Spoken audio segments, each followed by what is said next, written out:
Certains disent que le sujet clé de la présidentielle sera la sécurité, mais avant la présidentielle, il y aura les régionales dans un peu moins de 2 mois.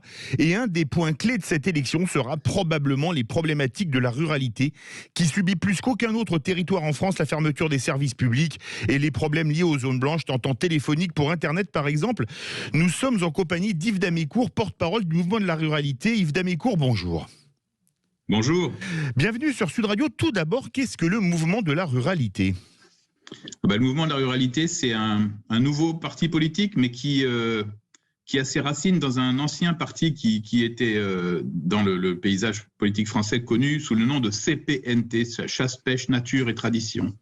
Et après la crise des Gilets jaunes, si tant est qu'il y a un après, parce qu'à mon avis, elle n'est pas finie, le mouvement de la ruralité a décidé d'embrasser toutes les problématiques du monde rural et pas simplement la défense de la chasse, de la pêche, de la nature et des traditions.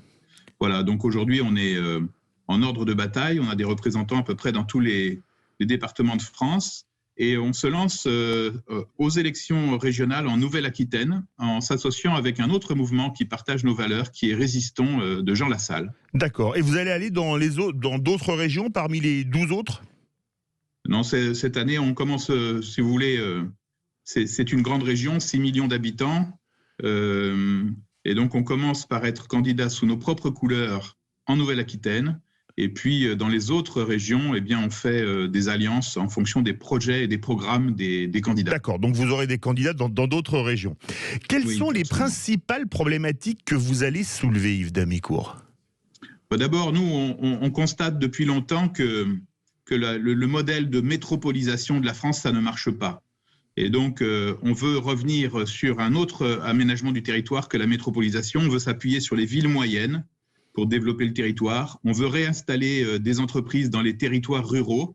Alors, il y a quelques départements en France où ça fonctionne comme ça, comme la Vendée, la Mayenne, la Creuse. Qui ont des taux de chômage très bas, notamment la Vendée, par exemple. Absolument, ils sont même au plein emploi. Oui. Et donc, c'est notre objectif, nous, pour la Nouvelle-Aquitaine, c'est de s'appuyer sur les villes moyennes, de réinvestir dans les territoires ruraux, de réinstaller en France des industries de première et deuxième transformation pour transformer les produits agricoles et forestiers qui trop souvent aujourd'hui sont envoyés à l'étranger pour être transformés. Par exemple, si on va au marché d'Agen, on verra que les veaux sont achetés par les Italiens et les Espagnols, très peu élevés en France. Si on regarde la consommation de viande en Aquitaine, à 80%, c'est de la viande qui vient d'Europe du Nord. Et donc tout ça nous fait très mal au cœur. Il y a une déprise agricole et donc on veut relancer l'agriculture, la transformation, la production locale, parce que c'est pas le tout de dire qu'on veut des circuits courts. Encore faut-il produire localement. Aujourd'hui, 80% des éleveurs laitiers pensent qu'ils n'auront pas de successeurs. Oui, ce qui est quand même assez terrible. Importer d'Europe du Nord de la viande dans une région où on produit notamment de la basadaise et de la blonde d'Aquitaine, qui sont d'excellentes bêtes à viande, c'est vraiment un non-sens, mais ce n'est que mon avis. La fermeture des services publics, Yves Damécourt, qu'est-ce que vous pensez essayer de faire contre ça ? Parce que ça se décide beaucoup à Paris. Oui, alors, si vous voulez, il y a les services publics tels qu'on les entendait il y a 20 ou 30 ans, puis il y a les services publics tels qu'ils sont demandés aujourd'hui. Aujourd'hui, les gens, quand ils s'installent sur un territoire, ils demandent un raccordement à la fibre optique, ils demandent la téléphonie mobile, ils demandent l'accès à Internet, c'est très important, ils demandent des installations sportives et culturelles, ils souhaitent aussi avoir des modes de garde des enfants pour les familles, parce que quand ils se déplacent, donc des crèches, des nounous, voilà. Donc moi, j'ai été maire de Sauveterre de Guyenne pendant 12 ans et on a fait tout ça. Et on a été les premiers en Gironde à opter pour la fibre optique dans chaque maison. Et on voit que quand la fibre optique dans chaque maison arrive dans chaque maison, tout change et on a des gens qui viennent s'installer chez nous parce qu'en fait, on a un cadre de vie qui est bien supérieur à celui qu'on peut trouver dans les zones urbaines et tout peut fonctionner. Et avec la crise du coronavirus, on s'aperçoit que tous les modes d'habiter, les modes de travailler sont en train d'évoluer. Mais Yves Damécourt, très bien pour la fibre, mais par contre, il y a une chose qui existe encore, c'est les zones blanches. Et ça, c'est les opérateurs de téléphonie mobile. Oui, c'est les opérateurs de téléphonie mobile, c'est aussi l'État.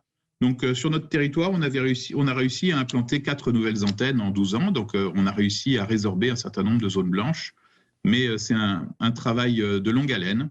Et aujourd'hui, il faut absolument qu'il y ait des antennes mutualisées entre les opérateurs dans les zones blanches. pour résoudre ce problème d'accessibilité. Mais avec la fibre optique, vous avez aussi des technologies qui permettent en fait d'avoir le téléphone mobile qui fonctionne dans votre maison, grâce au boîtier Femto, grâce à toutes les applications, etc. Mais ce qui ne marche pas quand on est au milieu de la forêt sur une route, par exemple. Diriez-vous, Yves Damécourt, que la ruralité a été abandonnée depuis des années ? Oui, je pense parce qu'on a fait beaucoup de plans banlieue, on a dépensé des milliards depuis 1977 et le premier plan banlieue. Et la ruralité, on a l'impression, quand on voit les gares qui sont fermées, les écoles qui sont fermées, etc., on se dit qu'on a vraiment abandonné une partie de la France. On a abandonné une partie de la France. On a d'ailleurs abandonné les provinces en général, puisqu'aujourd'hui, 100% de la croissance nationale se réalise en Île-de-France. La moitié des entreprises qui réalisent les plus belles performances de croissance sont en Île-de-France. Et donc, on a tourné le dos aux provinces, et dans les provinces, on a tourné le dos au monde rural. Et donc, en fait, nous, notre projet, c'est celui-là, c'est de dire qu'on ne pourra pas atteindre le plein emploi en France, on ne pourra pas atteindre le bien-être des populations si on ne réinvestit pas le monde rural.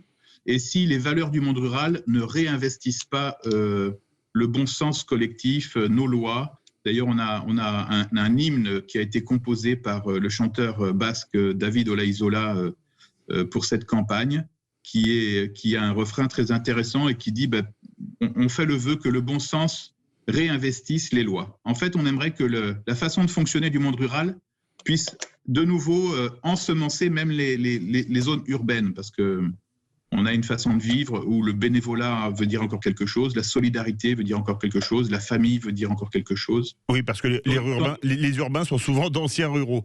Dernière question, Yves Damécourt, il nous reste même pas 30 secondes. Quel score espérez-vous faire, notamment en Nouvelle-Aquitaine, mais après vous aurez des candidats ailleurs aussi, sur d'autres listes?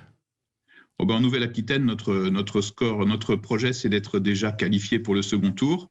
Et on pense qu'avec la présence de Jean Lassalle sur notre liste, avec la locomotive qui est Eddy Puy-Jalon, c'est quelque chose qu'on va arriver à mettre en œuvre. Aujourd'hui, on a 12 têtes de liste dans les 12 départements qui sont des personnalités connues et reconnues, et puis une magnifique équipe. Merci beaucoup Yves Damécourt, porte-parole du mouvement de la ruralité. Et la ruralité, on aime ça sur Sud Radio.